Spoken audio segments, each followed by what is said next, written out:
একদিন আবু বকর রাদিয়াল্লাহু তাআলা আনহু নামাজের মধ্যে কান্না করতেছেন। নামাজের মধ্যে এমন ভাবে আবু বকর রাদিয়াল্লাহু তাআলা আনহু কান্না করতেছেন, যেমন মনে হয় বিরাট লোকসানের মধ্যে পড়ে গেছে, ক্ষতিগ্রস্তের মধ্যে পড়ে গেছে। ক্ষতিগ্রস্তের মধ্যে পড়ে গেলে, বিরাট লোকসানের মধ্যে পড়ে গেলে যেরকম ভাবে মানুষ কান্নায় বিভোর হয়ে যায়, ঠিক ওই রকম ভাবে আবু বকর রাদিয়াল্লাহু তাআলা আনহু নামাজের মধ্যে কান্না করেন। এক সাহাবা লক্ষ্য করেন আবু বকর রাদিয়াল্লাহু তাআলা আনহু এমন ভাবে কান্না করেন যেমন কোনো মানুষ বিরাট লোকসানের মধ্যে পড়ে গেলে কান্না করে, ঠিক সেরকম ভাবে আবু বকর রাদিয়াল্লাহু তাআলা আনহু কান্না করতেছেন। আবু বকর রাদিয়াল্লাহু তাআলা আনহু নামাজ শেষ করলেন।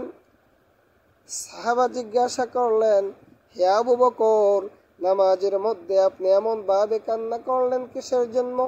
যেমন মনে হলো আপনি বিরাট ক্ষতিগ্রস্তের মধ্যে পড়ে গেছেন, বিরাট লোকসানের মধ্যে পড়ে গেছেন।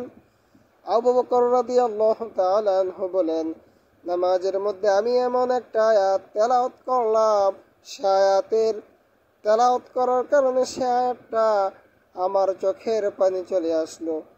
কৌতূহল হয়ে সাহাবা জিজ্ঞাসা করল, হে আবু বকর, আপনি কোন সেই আয়াত তেলাওয়াত করলেন যে আয়াত তেলাওয়াত করে আপনি আপনার চোখের পানিকে ধরে রাখতে পারেন নাই?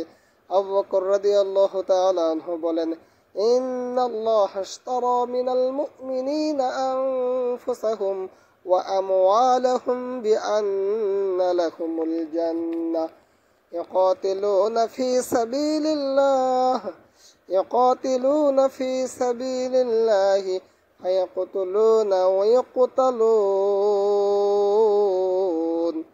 আবু বকর রাদিয়াল্লাহু তাআলা আনহু বলেন, আমি এই আয়াতটা তেলাওয়াত করে আমি আমার চোখের পানি আর ধরে রাখতে পারি নাই। সাহাবা জিজ্ঞাসা করলেন, হে আবু বকর, এটা তো একটা সুসংবাদের আয়াত।